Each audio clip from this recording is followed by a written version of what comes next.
बिहार विधानसभा चुनाव 2025 के लिए तारीखों का ऐलान जल्द ही होने वाला है। राज्य में 243 सीटों पर होने वाले चुनाव पर सबकी निगाहें टिकी है, क्योंकि इस बार भी एनडीए ने नीतीश कुमार के चेहरे पर ही चुनाव बनाने का मन बनाया है।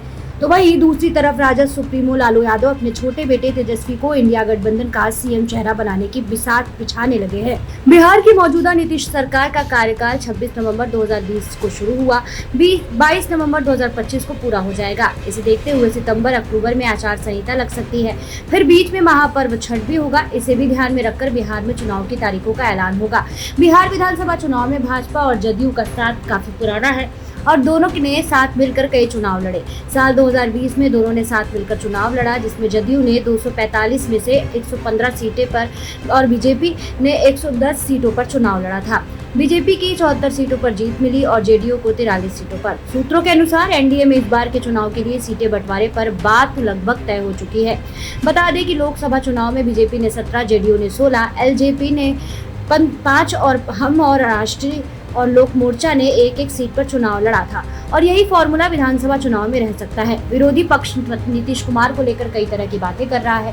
कहा जा रहा है कि उनका मानसिक स्वास्थ्य ठीक नहीं। राजद कांग्रेस के साथ ही नीतीश कुमार के लिए फिर से एक बार हो नीतीश कुमार हो का नारा गढ़ने वाले प्रशांत किशोर लगातार उन पर हमलावर है।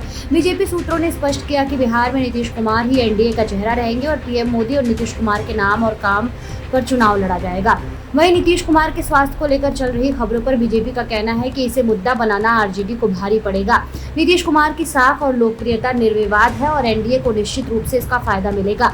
बिहार विधानसभा चुनाव को लेकर एनडीए इस बार किसी तरह की कोई गलती करने की मूड में नहीं और पीएम मोदी ने भी चुनाव को लेकर राज्य में दौरे तेज कर दिए। पीएम मोदी के लिए बिहार इतना अहम क्यों है, ये इस बात से पता चलता है कि पहलगाम आतंकी हमले के बदले का ऐलान भी पीएम मोदी ने बिहार की धरती मधुबनी से ही किया। पीएम मोदी का तीसरा दौरा फिर 20 जून को होने वाला है। पीएम मोदी का दौरा इस बात का संकेत है कि हर हाल में भाजपा का बेहतर प्रदर्शन और एनडीए की बड़ी जीत है, क्योंकि कहा जाता है कि दिल्ली का रास्ता यूपी बिहार होते हुए ही तय हो सकता है।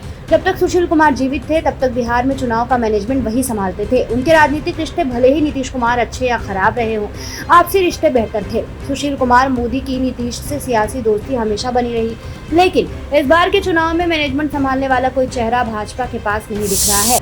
ऐसे में नीतीश को साथ बनाए रखना जरूरी है और इसलिए पीएम नरेंद्र मोदी मैनेजमेंट को सुचारू बनाने का काम कर रहे हैं। कांग्रेस अब भी तेजस्वी यादव को महागठबंधन का मुख्यमंत्री उम्मीदवार बनाने को तैयार नहीं है, लेकिन कुछ कांग्रेस नेता भी इसकी पुष्टि कर चुके हैं। इसके साथ ही तेजस्वी के 17 महीने के उप मुख्यमंत्री कार्यकाल में बिहार के युवाओं के लिए रोजगार और शिक्षा पर जोर दिया, जिसे राजद अब प्रचारित कर रही है। लेकिन तेजस्वी की राह आसान नहीं है, क्योंकि नीतीश की अति पिछड़ा वर्ग यानी कि 36% और गैर यादव ओबीसी वोट बैंक पर पकड़ मजबूत है। नीतीश की सियासी चतुराई, बीजेपी की हिंदुत्व पिच और जनसुराज जैसी नई ताकतें तेजस्वी के लिए चुनावी पेश कर रही है।